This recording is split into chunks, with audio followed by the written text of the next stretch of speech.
तो चलिए आज हम बात करेंगे नए टॉपिक के बारे में जिसका नेम है सरफेस एरियाज एंड वॉल्यूम्स, यानी मेंसुरेशन के बारे में आज हम बात करने वाले हैं। तो मेंसुरेशन क्या है, यानी कि जो भी हम सरफेस एरियाज और वॉल्यूम्स के बारे में बात करने वाले हैं, तो सरफेस एरिया क्या है और वॉल्यूम क्या है, इन सब के बारे में चर्चा करते हैं। देखिए, सरफेस एरिया का मतलब होता है किसी भी सरफेस का, किसी भी 2 डायमेंशनल सरफेस का एरिया। जैसे अगर मेरे पास ये बोर्ड है तो इसका जो एरिया हो जाएगा, इसमें 2 डायमेंशन है, एक एक्स एक्सिस और एक ये वाई एक्सिस। ये वाई एक्सिस या एक्स एक्सिस, यानी कि इसका जो एरिया हो जाएगा वो से हम कहेंगे इसका सरफेस एरिया, ठीक है ना। तो सरफेस एरिया बेसिकली 2 सरफेसेस का होता है। वहीं अगर वॉल्यूम की बात की जाए तो उसके अंदर कितनी उसकी कैपेसिटी है या उसके अंदर कितनी सारी चीज़ें ऑक्यूपाई कर सकता है। जैसे अगर मैं बात करूँ कोई कंटेनर है, जैसे अगर कोई कंटेनर है तो या फिर कोई बॉटल है, तो उसके अंदर कितनी चीज़ें उस पर आ सकती हैं, कितना पानी आ सकता है, तो वो उसकी क्वांटिटी जो कहलाएगी वो वहाँ पर वॉल्यूम कहलाएगी। यहाँ पर हम स्टार्ट करेंगे क्यूबर्ड से। तो शुरू करते हैं क्यूबर्ड से। तो देखिए क्यूबर्ड कैसा होता है। जनरली जो भी क्यूबर्ड होते हैं उसके अंदर 3 डायमेंशंस होती हैं। एक होती है उसकी लेंथ, एक होती है ब्रेथ, एक होती है हाइट, ठीक है ना। वॉल्यूम क्या होता है? वॉल्यूम होता है इसके बेस का मल्टीप्लाई इसके हाइट से, यानी कि जो बेस का जो एरिया है, अगर किसी भी बेस के एरिया से उसकी हाइट का मल्टीप्लाई कर दिया जाए तो उसकी कैपेसिटी निकल आती है, जिसे हम वॉल्यूम के नाम से जानते हैं। तो वॉल्यूम अगर निकाला जाए तो क्या हो जाएगा? लेंथ मल्टीप्लाई ब्रेथ तो हो गया हमारे पास एरिया इसका, और मल्टीप्लाई हाइट कर देंगे तो ये बन जाएगा वॉल्यूम, है ना। इसको हम generally centimetre cube, metre cube या किलोमीटर क्यूब के अंदर मेज़र करते हैं। तो अगर कोई भी वैल्यू लिखी हुई है जहाँ जिसके पीछे ये 3 चीज़ लगी हुई है तो समझ लीजिएगा वही वॉल्यूम दिया गया है। वहीं क्यूबर्ड के अगर टोटल सरफेस एरिया के बारे में बात करते हैं तो देखिए क्या हो सकता है। अगर मैं टोटल सरफेस एरिया पूछूं तो देखिए जितनी भी इसकी जो सरफेसेस हैं उन सब का एरिया, यानी आउटर सरफेस एरिया ही इसका टोटल सरफेस एरिया कहलाएगा। यानी कि अगर मैं इस बॉक्स के ऊपर बाहर से कितनी पॉलिश कर सकता हूँ, ये मेरे पास यहाँ पर टोटल सरफेस एरिया इसका बन जाएगा। जैसे अगर मैं बात करता हूँ नीचे वाली सरफेस की, ये सरफेस, तो ये जो सरफेस है इसमें एरिया इसका बनेगा क्या? लेंथ इंटू ब्रेथ, क्योंकि एक रेक्टेंगल है। अच्छा, ये लेंथ इंटू ब्रेथ है तो उसके जस्ट अपोजिट वाली भी लेंथ इंटू ब्रेथ हो जाएगी, क्योंकि क्यूबर्ड की प्रॉपर्टी क्या होती है कि अपोजिट साइड्स आर इक्वल, यानी अपोजिट फेसेस आर इक्वल।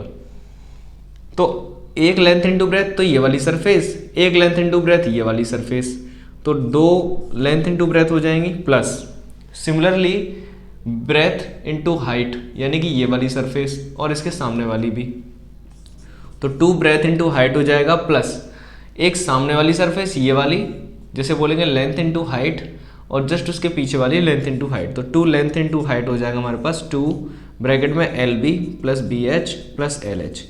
ये हम लोगों के पास इसका टोटल सरफेस एरिया बन जाएगा। वहीं अगर लेटरल सरफेस एरिया के बारे में बात करें तो लेटरल सरफेस एरिया होता है 4 सरफेसेस का एरिया, जिसमें टॉप लेयर और बॉटम लेयर को हटा दिया जाता है। तो टॉप और बॉटम का देखिए एरिया क्या है? ब्रेथ इंटू लेंथ, या लेंथ इंटू ब्रेथ वाली दोनों सरफेस को रिमूव कर देंगे तो लेटरल सरफेस एरिया बन जाएगा। तो जैसे क्या करना है हमको, इसमें से ब्रेथ इंटू लेंथ को हटा देना है, यानी 2LB को रिमूव करके यहाँ पर बचेगा हमारे पास 2BH और प्लस 2LH। तो कॉमन क्या ले सकते हैं? 2H और ब्रैकेट में बचेगा L plus B plus L, या L प्लस B, एक ही बात है।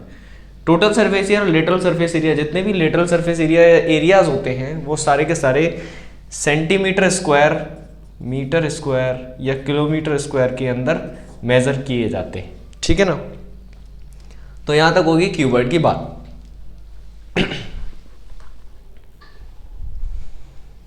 अब चलते हैं क्यूब के ऊपर, तो देखते हैं क्यूब क्या है। ये क्यूब होता है कुछ इस तरह से, जिसके सारे फेसेस इक्वल होते हैं। क्यूब क्या होता है? जिसके जितने फेसेस होते हैं, यानी 6 फेसेस हैं, वो सारे इक्वल होंगे, यानी सबका एरिया एक जैसा होगा। तो अगर मैं एक सरफेस का एरिया देखूं तो अगर ये लेंथ है तो इसकी जो ब्रेथ होगी वो भी एक तरीके से लेंथ ही मानी जाएगी। या अगर मैं इसकी एक साइड एज को मान लेता हूँ A, तो इसको भी A माना जाएगा। जितने भी इसकी जो एक तरीके से स्क्वायर से मिलकर बने होते हैं, ये जो स्क्वायर्स होते हैं इनसे इसके सारे फेसेस बने होते हैं। तो स्क्वायर के अंदर जो भी साइड्स होती हैं वो इक्वल होती हैं। तो अगर ये A है तो ये भी A होगी। तो अगर एक सरफेस का एरिया देखेंगे तो A स्क्वायर बनेगा, A मल्टीप्लाई बाई A, तो ये A multiply by A square बन जाएगा। उसी तरीके से अगर मैं इसके सारे सरफेस का अगर मैं एरिया देखूं तो जितने भी 6 फेस हैं तो 6A स्क्वायर बनेगा, है ना। फिलहाल हम बात करेंगे वॉल्यूम के बारे में। तो वॉल्यूम क्या होगा इसका, तो वॉल्यूम वही होगा लेंथ ब्रेथ और हाइट का मल्टीप्लाई, यानी कि ए मल्टीप्लाई ए, तो वॉल्यूम ए क्यूब बन जाएगा। वहीं पर इसका टोटल सरफेस एरिया देखेंगे तो क्या बन जाएगा, तो 6a² बन जाएगा। लेटरल सरफेस एरिया देखेंगे 4 साइड का तो बन जाएगा 4a², क्योंकि दो एरियाज को यहाँ पर हटा दिया जाएगा ऊपर और नीचे, ठीक है ना। तो इस तरीके से 4a² और 6a² इसके total surface area lateral surface area बन जाएंगे। यहाँ पर अब बात करेंगे 5 सरफेस के बारे में। तो 5 सरफेस क्या होगा, अगर 5 सरफेस का पूछा जाए तो बता सकते हैं हम आसानी से कि 5a² बन जाएगा। जितनी सरफेस हो उतना एरिया हम लगा सकते हैं, कोई इसमें अपने इच्छा की बात। तो चलते हैं हम आगे।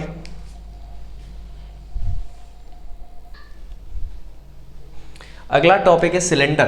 तो सिलेंडर के बारे में देख लेते हैं किस टाइप का होता है। देखिए सिलेंडर कुछ ऐसा होता है, ऊपर से सर्कुलर, नीचे से सर्कुलर, और इस तरह से बीच वाली सरफेस कर्व्ड होती है। तो सिलेंडर क्या होता है, देखिए इसके अंदर कुछ हाइट मानी जाएगी, कुछ इस तरह से एच मानी जाएगी, इसको हाइट कहेंगे। इसके बेस में जनरली क्या होगा, एक सर्कल होगा जिसका एरिया क्या बन जाता है बच्चों, इसका एरिया होता है πr²। अगर आपको याद हो तो एरिया ऑफ सर्कल होता है πr²। तो अगर मैं इसका वॉल्यूम यानी इसकी कैपेसिटी निकालने की कोशिश करूँ कि इसके अंदर कितना पानी आ सकता है, कितना लीटर या कितना सेंटीमीटर क्यूब पानी आ सकता है, तो वॉल्यूम होता है एरिया इंटू हाइट, है ना। एरिया ऑफ बॉटम यानी कि एरिया ऑफ सरफेस कितना है इसका πr², तो πr² मल्टीप्लाई एच बन जाएगा πr² एच बन जाता है। क्लियर है ना बात आपको। तो वॉल्यूम हमारे पास आ जाएगा volume equals to πr² H, ठीक है ना। बात करेंगे टोटल सरफेस एरिया के बारे में। तो सबसे पहले कर्व्ड सरफेस एरिया जानेंगे पहले, तो तब टोटल सरफेस एरिया समझ पाएंगे। कर्व्ड सरफेस का मतलब होता है, जिस तरह से लेटरल सरफेस एरिया हमने पढ़ा था कि 4 सरफेस का एरिया पिछले वाले डायग्राम में पढ़ा गया था, लेकिन इसमें कर्व्ड सरफेस का मतलब इसकी जो सरफेस है वो कर्व्ड है ना, यानी कि इस तरह से कर्व्ड होती है ना, मुड़ी हुई। तो यहाँ पर क्या है, कर्व्ड सरफेस एरिया केवल ऊपर और नीचे का रिमूव कर देंगे, केवल साइड का जो एरिया होता है केवल वही माना जाएगा। तो इसका जो एरिया है ये वाला, इसको बोलते हैं हम 2πrh, ठीक है ना। 2πrh इसको याद रखना है। बता दूं कि अगर इसको बनाना है कर्व्ड, तो अगर आपके पास ये रेक्टेंगल है, एक रेक्टेंगुलर शीट है जिसको आपने इस तरह से फोल्ड कर दिया, अगर रेक्टेंगुलर शीट को अगर आप फोल्ड कर देंगे तो यहाँ पर देखें, ये इसकी अगर मैं हाइट मान लेता हूँ h, और इसको अगर मैं लेंथ मान लेता हूँ, तो इसका जनरली एरिया क्या है, लेंथ इंटू हाइट, ठीक है ना। अगर मैंने इसको कर्व्ड में फोल्ड कर दिया तो कुछ इस तरह से बन जाएगा ये, और इस तरह से मैं यहाँ पर इसकी हाइट h है और यहाँ का ये जुड़ जाएगा। लेकिन देखिए अगर इसकी जो लेंथ है वो पूरी तरीके से सरकमफ्रेंस बन चुकी है एक सर्कल का, इस तरीके से अगर देखें आप तो इस सरकमफ्रेंस बन चुकी है लेंथ, और सरकमफ्रेंस क्या होता है बच्चों, 2πr होता है। कितना होता है, 2πr। सर्कल का सरकमफ्रेंस 2πr होता है। तो अगर मैं इसका एरिया पता करूं इस सरफेस का ऊपर वाले का, तो 2πr मल्टीप्लाई h हो जाएगा। तो इस तरीके से इसका एरिया कितना निकल के आता है, 2πrh। तो cs से क्या होता है, 2πrh। याद रखने वाली बात है 2πrh, बार बार अगले आने वाले क्वेश्चनों में इस्तेमाल करेंगे। टोटल सरफेस एरिया देखते हैं। टोटल सरफेस एरिया नीचे के 2 सर्कल्स हैं, एक सर्कल नीचे का एक सर्कल का ऊपर का, दोनों जुड़ जाएंगे। तो यहाँ पर क्या बन जाएगा, 2πrh प्लस 2πr²। देखिए πr² नीचे का और πr² ऊपर का, तो 2πr² और 2πrh इस वाली सरफेस का। तो कुल मिलाकर हमारे पास बात बनेगी यहाँ पर 2πr और ब्रैकेट में h प्लस r, है ना। इस तरह से हमारा टोटल सरफेस एरिया आ जाएगा।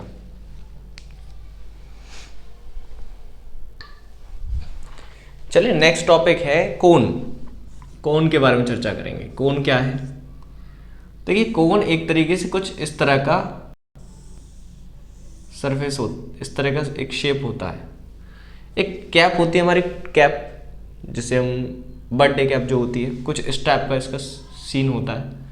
तो अगर मैं इस तरह से एक हाइट बना दूँ उसकी, जो कि 90 डिग्री यहाँ पर बनाती है इसकी सरफेस से, तो नीचे देखिए सर्कल दिखाई दे रहा है आपको, नीचे सर्कल होता है और ऊपर इस तरह का कुछ सरफेस होता है।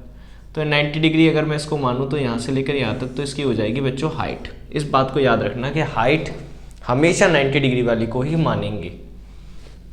ये होती है सेंटर से यहाँ तक रेडियस। अगर मैं यहाँ से लेकर यहाँ तक बात करूँ तो ये होती है तिरछी हाइट, जिसको बोलते हैं हम स्लैंट हाइट। तो अगर ज़रा आप देखें यहाँ पर, ये h है, ये r है और ये स्लेंट हाइट है, या फिर ये भी स्लेंट हाइट मानी जाएगी l। तो ये एक राइट सर्कुलर कोन बन रहा है, यानी कि राइट एंगल ट्राइंगल बन रहा है, जिसके बीच में रिलेशन क्या बन सकता है कि परपेंडिकुलर हाइपोटेनियस का square is equal to h square plus r square बन सकता है। रीज़न क्या है? रीज़न ये है कि पाइथागोरस थ्योरम के अनुसार ये जो पॉइंट है वो क्लियर रहेगा, ठीक है ना, ये पाइथागोरस थ्योरम इसमें एप्लीकेबल हो जाएगी। तो ये पॉइंट पहले आपको याद रखना है कि इसकी जो स्लेंट हाइट है उसका square equal to h square plus r square बन जाएगा। वॉल्यूम के बारे में बात करेंगे तो देखिए वॉल्यूम क्या होता है। वॉल्यूम मैंने आपको बताया area of base multiplied by height, ठीक है ना। तो एरिया ऑफ बेस इसका क्या है, लेकिन यहाँ पर प्रॉब्लम क्या है, एरिया ऑफ बेस तो हमने लगा लिया पाई आर स्क्वायर, ठीक है ना। अब अगर हाइट लगाएंगे तो इस सिलेंडर का एरिया बन जाएगा। प्रॉब्लम क्या है इसके अंदर कि हाइट एग्जैक्ट इस तरह का शेप नहीं है। तो आप जनरली इस चीज़ को याद रखो कि एक सिलेंडर के अंदर से 3 कोन बन जाते हैं। एक सिलेंडर के अंदर से 3 कोन बनेंगे तो सिलेंडर का area pi r square divided by 3 इसका वॉल्यूम ऑफ कोन हो जाता है, याद रखें, ठीक है ना, कि एक सिलेंडर के एरिया में कितने कोन बन सकते हैं, 3 कोन। तो इस तरीके से वॉल्यूम ऑफ कोन बन गया। यहाँ पर बात करेंगे टोटल सरफेस एरिया की। तो टोटल सरफेस एरिया क्या हो जाएगा, याद रखें ऊपर वाली सरफेस का जो एरिया होता है, केवल ऊपर का, नीचे का नहीं इस्तेमाल करें, ऊपर का जो एरिया होता है वो याद रख लिए पाई आर एल। ये एल क्या है, ये एल है स्लेंट हाइट यानी कि टेढ़ी हाइट, ठीक है ना। अगर कोई कोन है तो उसके इस तरह वाली जो हाइट होगी, इस टाइप वाली स्लेंटिंग, उसे हम एल कहेंगे। सी एस एक पाई आर एल प्लस, ये तो ऊपर की हो गई और नीचे वाली देखेंगे तो ये हो जाएगी पाई आर स्क्वायर। तो यानी कि हमारे पास आ जाएगा पाई आर ब्रैकेट में एल प्लस आर। अब बात करेंगे सी एस ए के बारे में। तो सी एस ए क्या हो जाएगा, केवल पाई आर एल, ऊपर का लेंगे नीचे का नहीं लेंगे, तो ये हमारे पास क्या हो जाएगा, सी एस ए हो जाएगा, ठीक है ना।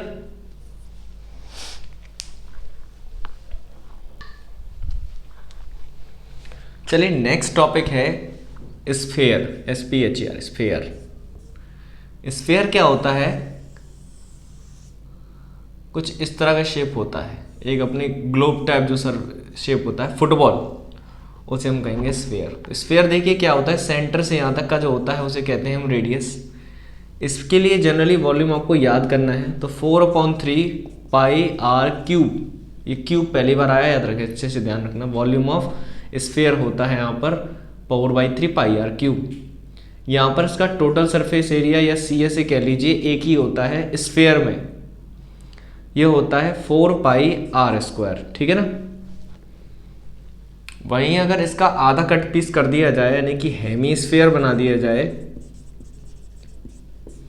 CSA और TSA इक्वल क्यों होते हैं, क्योंकि इसमें कोई एज नहीं है। आप बेस को कैसे मान सकते हैं, इसका कोई बेस है, कोई बेस ही नहीं होता, इस वजह से इसका CSA और TSA इक्वल हो जाएगा। हेमीस्फीयर में बात करें कि एजेस है, तो देखिए हेमीस्फीयर का मतलब होता है कि इस सरफेस को बीच में से काट दो, तो इस तरह से मैंने बीच में से इसको काट दिया, ये रेडियस बन जाएगा यहाँ पर। अच्छा वॉल्यूम की बात करेंगे तो वॉल्यूम इसका जस्ट आधा हो जाएगा, तो हो जाएगा 2/3 पाई आर क्यूब, है ना। वहीं बात करेंगे इसके टोटल सरफेस एरिया की, तो टोटल सरफेस एरिया देखिए इसका होता है यहाँ पर 2 पाई आर स्क्वायर, ठीक है ना, क्योंकि इस पूरी सरफेस का कितना था 4 पाई आर स्क्वायर, तो नीचे वाली का सरफेस का रह जाएगा 2 पाई आर स्क्वायर और ऊपर वाली सरफेस का हो जाएगा पाई आर स्क्वायर। तो यहाँ से ध्यान से देखना, ये हो जाएगा पाई आर स्क्वायर, तो ये हो जाएगा हमारे पास 2 pi r square plus pi r square gives 3 pi r square. CSA की बात करें तो CSA होता है केवल 2 पाई आर स्क्वायर, ठीक है ना। तो ये हमारे पास 2 पाई आर स्क्वायर इतना रह जाएगा।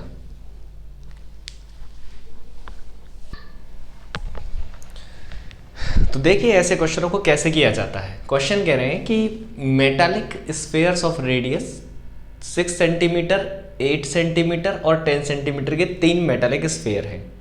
तो देखिए हमने एक मेटालिक स्फीयर, दूसरा और तीसरा, तो एक का 6 सेंटीमीटर रेडियस, एक का 8 और दूसरे का 10 सेंटीमीटर।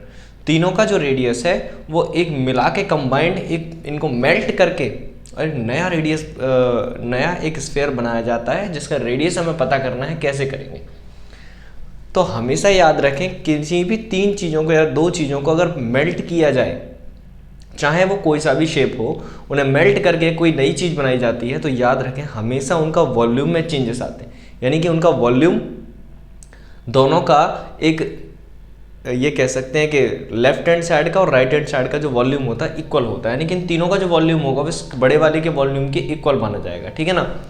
तो जनरली मैं इन तीनों का वॉल्यूम अगर प्लस कर दूं तो इसके वॉल्यूम के इक्वल रख सकता हूं। तो देखिए कैसे होगा यहाँ पर क्वेश्चन। तो अगर मैं इसके वॉल्यूम की बात करूं तो इसका वॉल्यूम क्या होगा बच्चों, 4/3 पाई r1 क्यूब, ठीक है ना, प्लस इसके वॉल्यूम की बात करें तो 4/3 पाई r2 क्यूब, प्लस इसका बात करें तो 4/3 पाई r3 क्यूब, और इस नए वाले की बात करें तो 4/3 पाई कैपिटल R क्यूब। इसका मैंने रेडियस को R माना है कैपिटल R, बाकी का 3, 2 और 1 मान लिया है, ठीक है ना।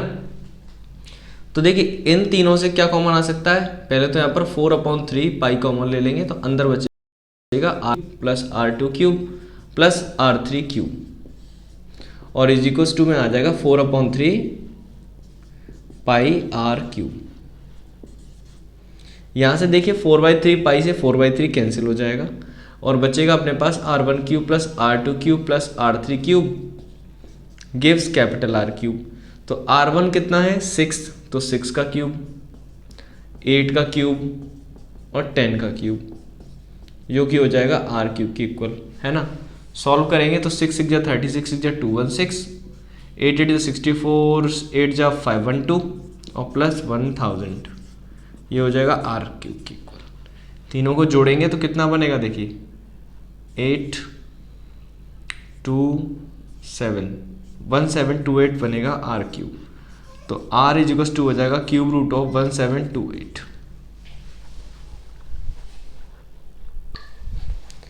ये हो जाता है यहाँ पर R cube is equal to 1728, तो R is equal to cube root of 1728, यानी कि 12 इसका आंसर आ जाएगा। तो R is equal to cube root of 1728 होता है 12।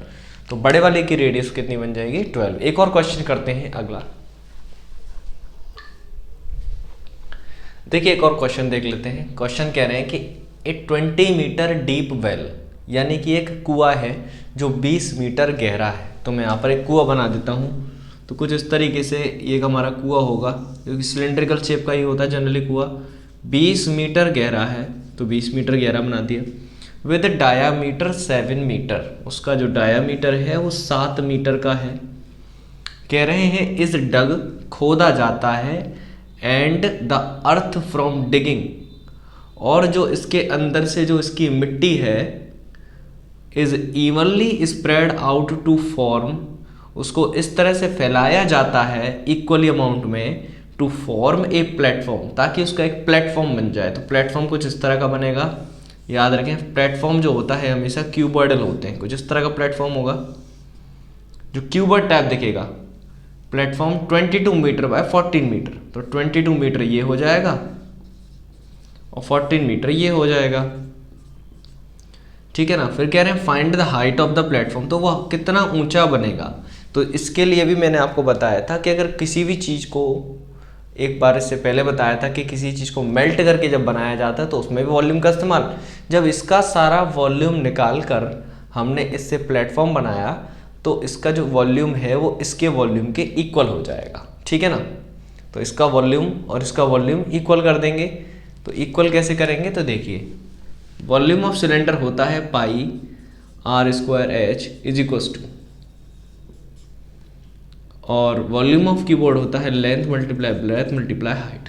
तो पाई की वैल्यू यहाँ पर पुट करेंगे 22/7।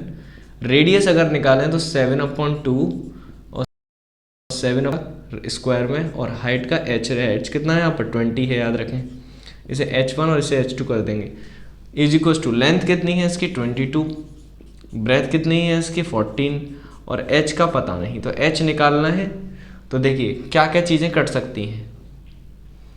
7 से ये 7 कैंसिल, 2 से ये 22 11 टाइम्स कैंसिल, 2 से 20 10 टाइम्स कैंसिल। तो बचेगा मेरे पास 11 × 7 × 10 is equal to 22 × 14 into h। तो अगर इसको और सॉल्व करें तो 11 × 7 × 10 और इसके नीचे दोनों वैल्यू आ जाएंगे। तो divided by 22 × 14 is equals to h. तो 7 से 2 टाइम्स गया, 11 से 2 टाइम्स गया, यहाँ से बचेगा 2 5 जो 10।